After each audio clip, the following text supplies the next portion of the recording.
The movie opens with a group of U.S. Coast Guards attempting to recover a pod drifting in the Atlantic Ocean.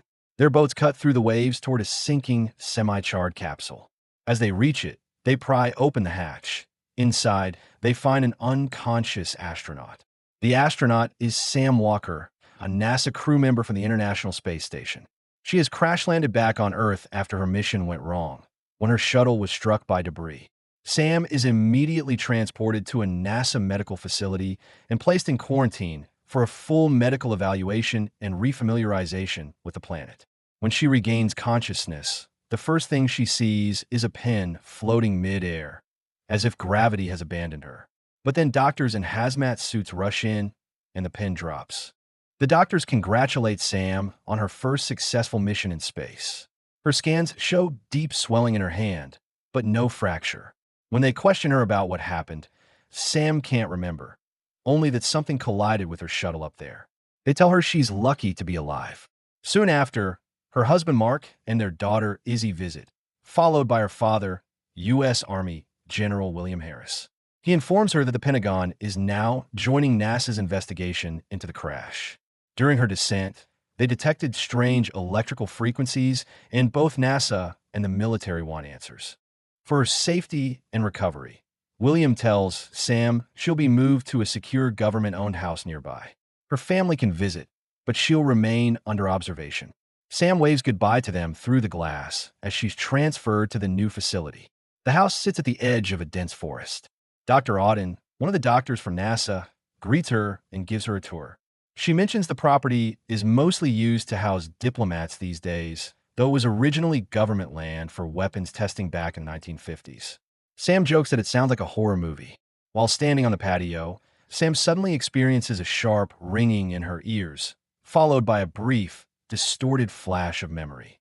Inside, Dr. Auden reminds Sam that the human body needs time to remember how to function on Earth.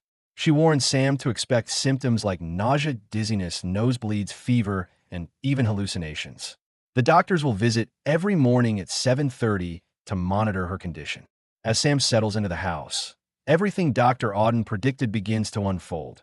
Fever spikes, nosebleeds, and a worsening pain where the bruise from her crash has deepened. Later, Sam receives a video call from fellow astronaut Val. During their chat, Sam thinks she sees something moving outside, but she's not sure. She confides in Val that she's never felt more at home than when she was in space. Yet now, back on Earth, she's experiencing every symptom from post-space syndrome. Val tells her that these effects will pass, but warns her not to tell the doctors the full truth. If she admits how bad her symptoms really are, she could be disqualified from the next mission. If she wants to return to space, she has to downplay everything. After the call ends, the lights in the house begin to flicker. She hears something crash to the floor, and when she checks, muddy footprints trail across the room. A chair is flipped over. She steps outside and senses a presence in the woods. Through the telescope on the patio, she scans the tree line and spots a black shadow lurking among the trees, watching her. She approaches cautiously, stopping in front of a tree.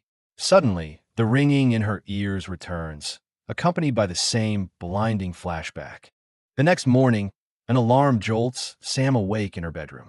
She feels nauseous, and the bruise on her hand has darkened, growing worse instead of healing.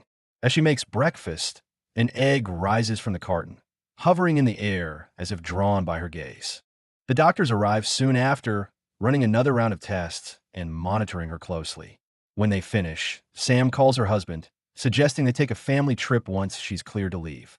But Mark sounds distant. He tells her that things have been hard, that they almost lost her, and while he and Izzy are proud, her long absences make it difficult to stay close. He reminds her she's been away for 6 months already, and that this cycle will only continue. Then we learn that Izzy is adopted. He thought that would bring them closer, but it didn't.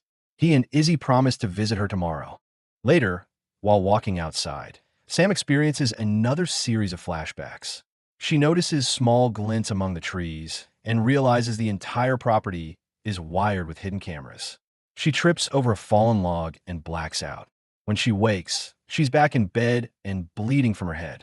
One of her father's men enters, explaining that they found her outside and brought her back in. William scolds her for breaking protocol, then leads her out of the house. He tells her she's part of something bigger than herself, and that he's proud of her. Sam asks about the cameras she saw in the woods.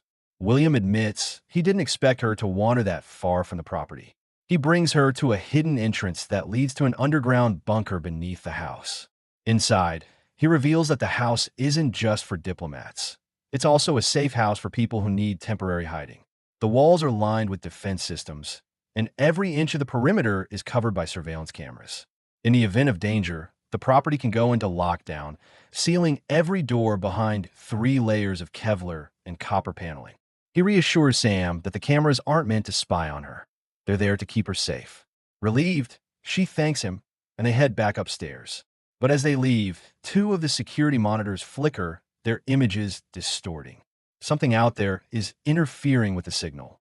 William is called back to base, but before leaving, he tells Sam to make sure Dr. Auden checks on her bruise tomorrow. When Sam looks at her hand, she notices the bruise has spread. Later that night, Sam relaxes in the outdoor jacuzzi when strange things start happening. She feels a presence, hears a rattling noise, and suddenly, all the usual sound around her go quiet. She goes inside and calls Mark, but he doesn't pick up. The lights begin to flicker, and now she hears strange noises coming from inside the house. Trying to stay calm, she convinces herself she's imagining things. Then the power cuts out. The alarm system activates, announcing that there is a breach detected, locking Sam inside the house, without cell service. Her head starts ringing, and the strange noises get louder. A dark creature breaks into the house, forcing Sam to run into the bunker and lock the door. But then the lock begins to move. She grabs a flashlight and slowly opens the door to investigate. The electricity buzzes, but no one is there, until a strange sound draws her attention. Sam shines her light toward one of the windows, and suddenly, a creature's hand bursts out from the plants right in front of her. She sprints back into the bunker and locks herself inside. Checking the security monitors, Sam sees the dark figure just standing in the yard, waiting. The next morning, Sam wakes up to her alarm, still inside the bunker. The team is arriving. She rushes upstairs just as her father arrives with the scientists. When he asks if everything's okay, she says there might be something wrong with the generator. He promises they'll look into it. Sam asks to speak with her dad privately.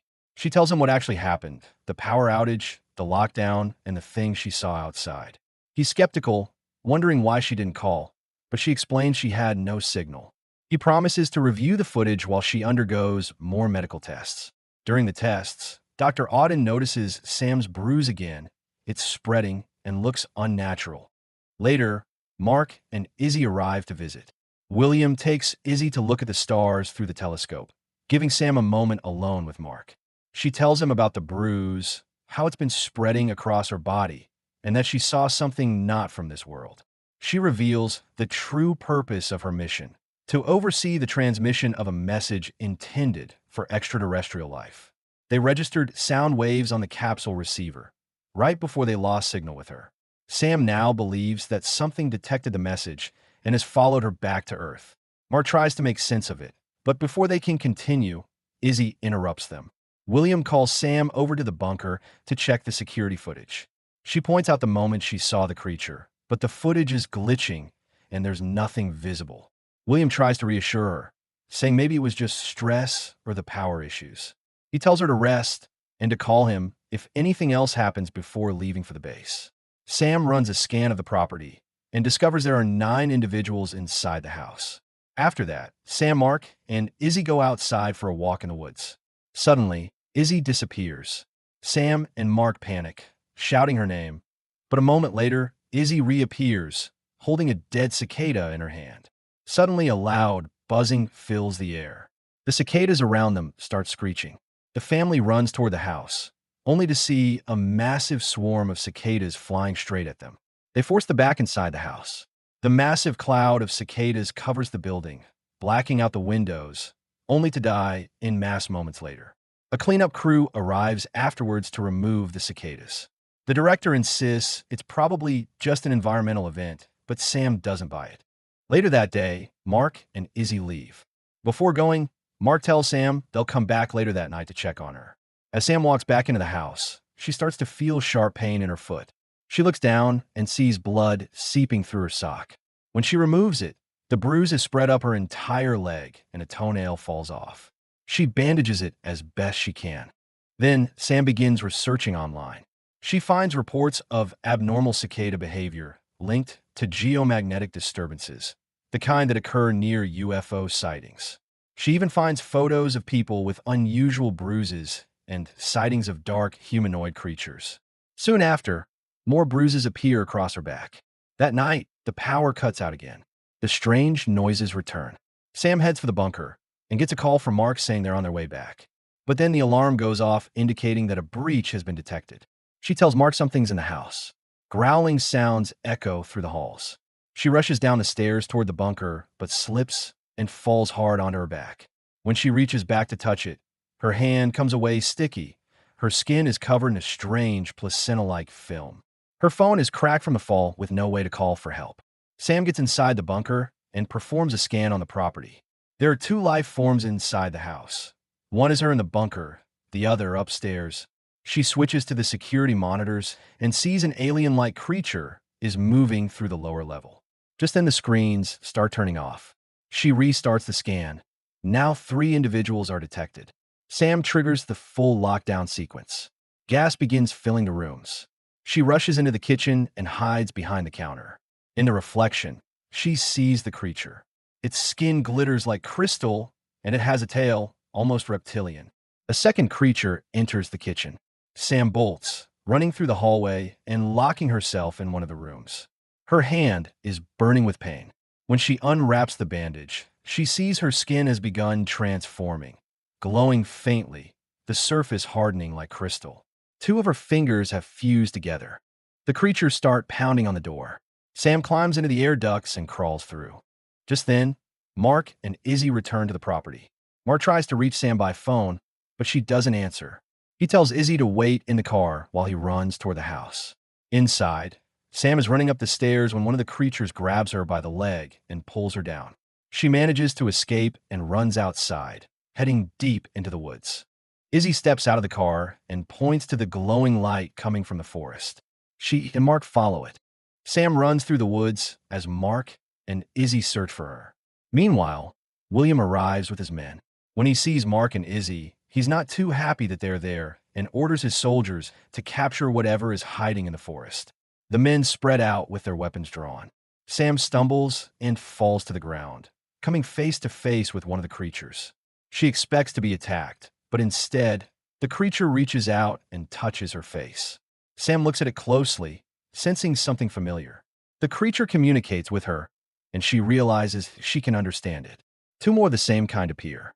They tell her they have missed her and they are her family. Then, as one of them touches her forehead, memories flood back. She remembers everything. Years ago, their ship crashed in the Mojave Desert and they were hunted by government forces. During their escape, she was separated from them and used her ability to camouflage herself as a human child. That's when William found her and adopted her.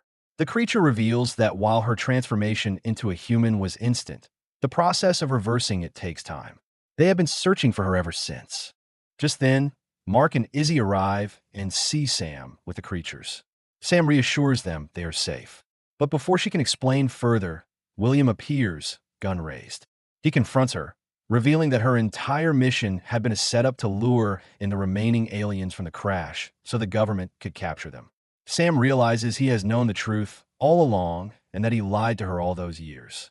William calls for his man to come. He tells Sam that he gave her a chance to life here, but now they have to follow him to the house. He raises his gun at her, but before he can act, Mark knocks him unconscious. At that moment, Sam's body begins to change, revealing her true alien form beneath the human shell. Mark and Izzy watch in disbelief as the transformation completes. Her real family urges her to come with them before the soldiers find them. Accepting that her human life is over, Mark tells her to go, that they will be okay, and Izzy says goodbye by touching her hand one last time. Sam boards the spacecraft with her true family as it lifts off into the night sky. Mark, Izzy, and William watch from below as the ship disappears among the stars. The end. Thanks for watching. Don't forget to like and subscribe. And until next time,